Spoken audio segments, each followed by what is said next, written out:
Hello friends, this is our first video on EVS for CTET preparation. इस video में हम NCERT की books के इम्पॉर्टेंट पॉइंट्स और टॉपिक डिस्कस करेंगे जो कि सीटेट के पेपर में पूछे जाते हैं। तो हम क्लास 4 की EVS से शुरू करते हैं। तो आप आइए मैं आपको दिखा देती हूँ कि ये सारे हैं अलग अलग चैप्टर्स। ऑलमोस्ट 27 चैप्टर्स हैं क्लास 4 की EVS में। हम कोशिश करेंगे कि कम से कम वीडियोस में सारे चैप्टर्स को कवर करें और सारे इम्पॉर्टेंट पॉइंट्स हमसे छूटे नहीं।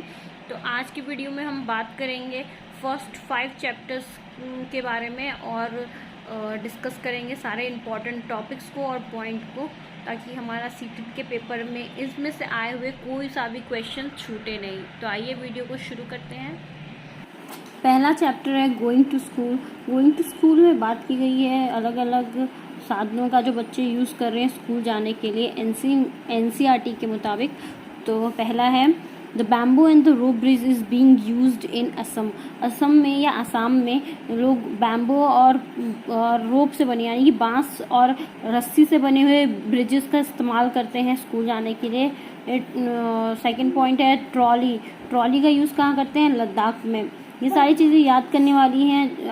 पेपर में इनमें से पूछे जा सकते हैं कि कौन सी चीज़ें कहाँ यूज़ की जाती है। थर्ड है cement bridge. Cement bridge basically normal areas और ओवर वाटर एरियाज़ होते हैं, वहाँ पे यूज़ किया जाता है। वेलम स्मॉल वुडन बोट होती है, एक लकड़ी की एक छोटी सी नाव होती है जो केरल में बच्चे यूज़ करते हैं। फिर कैमल कार्ट यानी कि ऊँट गाड़ी राजस्थान में यूज़ की जाती है। बुल्लक कार्ट यानी कि बैलगाड़ी विलेजेस इन प्लेन्स, जो पथरीले इलाके नहीं होते यानी प्लेन्स एरिया होते हैं जहाँ घास फूस आराम सीधे रास्ते होते हैं, वहाँ यूज़ की जाती है बुल्लक कार्ट। और the path are rocky and uneven. तो इन माउंटेन्स ऑब्वियस सी बात है कि माउंटेन्स में पाथ रॉकी होती है और अनइवन होती है, तो उत्तराखंड में बच्चे यूज़ करते हैं, पैदल जाने की कोशिश करते हैं स्कूल। वहीं पे बात रही चैप्टर 2 की बात करें तो चैप्टर 2 है ईयर टू ईयर। उसमें है पहला पॉइंट है, मैंने सारे चैप्टर से इम्पॉर्टेंट चीज़ें सिर्फ सेलेक्ट करके रख रखी हैं और मैं सिर्फ उन सब चीज़ों को आप तक पहुंचाने की कोशिश कर रही हूँ। तो सेकेंड चैप्टर में बात की गई है बर्ड और लिजर्ड और क्रोकोडाइल और उनके हियरिंग के बारे में। तो पहला पॉइंट है कि bird has its ear on its head and the holes are cover with the feather, they help them to hear. कि पक्षी होते हैं उनकी आंखें उनके सर के ऊपर होती है, सर के ऊपर नहीं, लेकिन जैसे हमारे अपार्ट होते हैं, हम ईजिली ज़्यादा एरिया को फोकस कर सकते हैं, देख सकते हैं। बर्ड्स ऐसा नहीं कर सकती, वो एक टाइम पे एक ही जगह पे फोकस करके देख सकती है, क्योंकि उनकी आंखें ज़्यादा सेंटर्ड होती हैं, उनके सर के पास ज़्यादा आंखें होती हैं और उनके जो कान होते हैं वो उनके पंखों से ढकी हुई होती हैं, जो कि उन्हें सुनने में मदद करती है। Lizard has the same kind of ears. छिपकलियों के भी छोटे छोटे आपने देखे होंगे कि आँखों के ऊपर छोटे छोटे से छेद होते हैं, तो वो छेद या वो होल्स उनके ईयर्स होते हैं। क्रोकोडाइल के भी crocodile too has its eye like this is but we can not see them. Crocodile यानी मगरमच्छों के भी ऐसे ही आंखें होती हैं और उनके आंखों के ऊपर ही कान होते हैं। तो आप कि आप वहाँ से फोटो पिक्चर्स में आप देख सकते हैं क्रोकोडाइल की भी ऐसे ही आंखों के ऊपर ये देखिए यहाँ पे ईयर्स हैं, जो ये होल्स है छोटे छोटे। Different pattern on the animals are due to the hair on their skin. बता रहे हैं कि अलग अलग जो पैटर्न होते हैं जानवरों के ऊपर, वो उनके हेयर के पैटर्न की वजह से होता है, उनके हेयर की वजह से होता है। अगर आप अगर एनिमल्स को अगर ट्रिम शेव कर दो तो सबकी स्किन अंदर से एक जैसी ही नज़र आएगी, कोई पैटर्न नहीं, कोई कुछ नहीं होता है।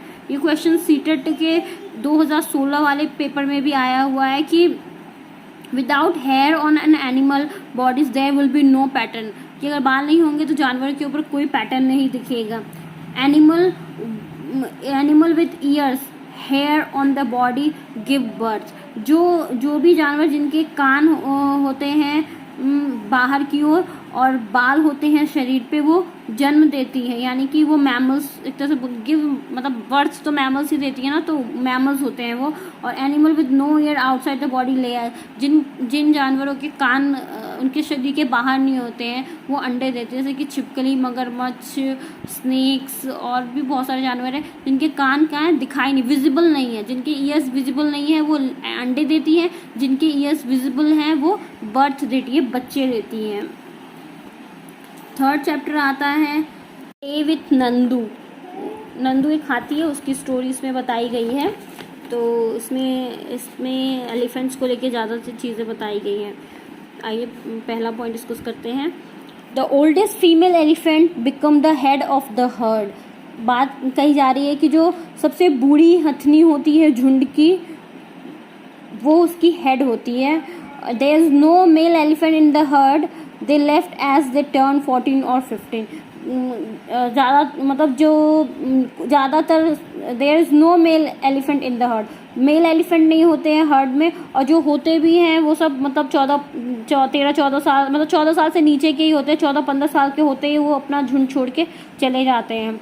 N adult elephant can eat up to 100 kgs of leaf and twin in 1 day।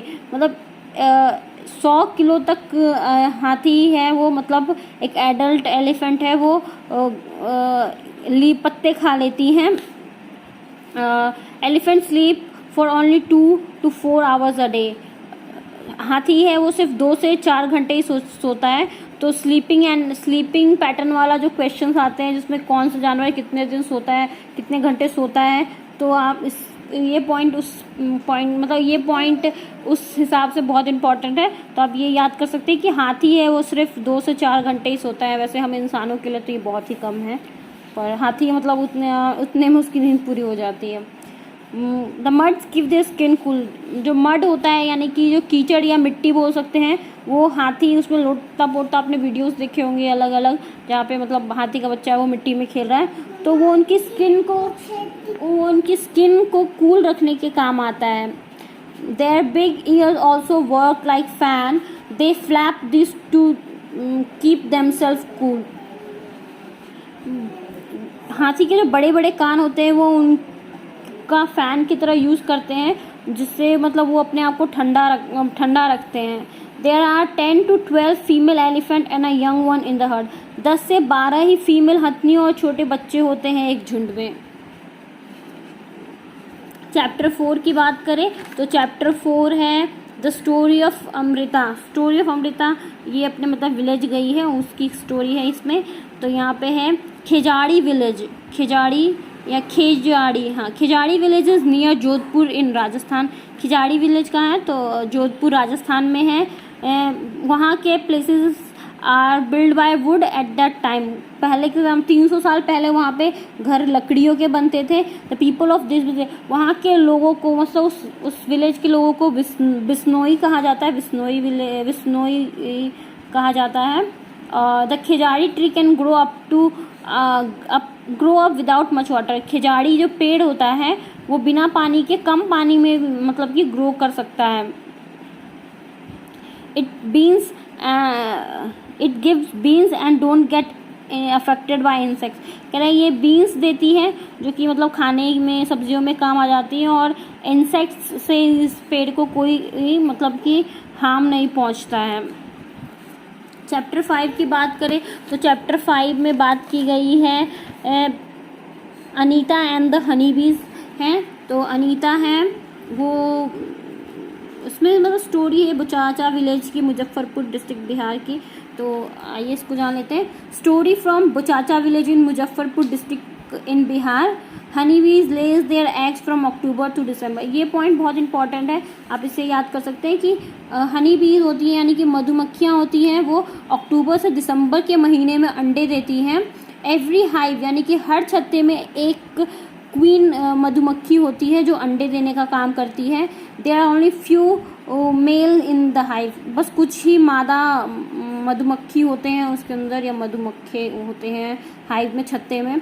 Most of the bees in the hives are worker bees. ज़्यादातर जो मधुमक्खियाँ होती है या मधुमक्खी होते हैं उसमें वो वर्कर्स बीज कहलाते हैं या वर्कर्स बीज होते हैं। The male bees have no special role as a worker. जो मेल बीज है उनका कोई स्पेशल रोल नहीं है। तो आज के लिए इस वीडियो में इतना ही काफ़ी है। नेक्स्ट वीडियो में हम बाकी के 5 चैप्टर्स को डिस्कस करेंगे, या अगर चैप्टर्स में अगर कुछ कम इम्पॉर्टेंट चीज़ें हो, मतलब सीटेड के पॉइंट ऑफ व्यू से अगर कुछ कम पॉइंट्स है जो हमें पढ़ना हो, तो हम ज़्यादा से ज़्यादा चैप्टर्स को मतलब कैरी करने की कोशिश करेंगे और ज़्यादा से ज़्यादा चैप्टर को फिनिश करने की कोशिश करेंगे। तो वीडियो अच्छी लगी हो तो लाइक कर दीजिएगा, चैनल को सब्सक्राइब कर दीजिएगा। मैं ऐसे ही और भी मतलब मैं ऐसे भी और सारे वीडियोस बनाती रहूँगी। हम अपना सीटेट के हिसाब से चैप्टर वाइज एनसीईआरटी को फिनिश कर लेंगे, फिर हम और इससे रिलेटेड प्रीवियस ईयर्स के क्वेश्चंस डिस्कस करेंगे। Thank you, goodbye, thanks for watching.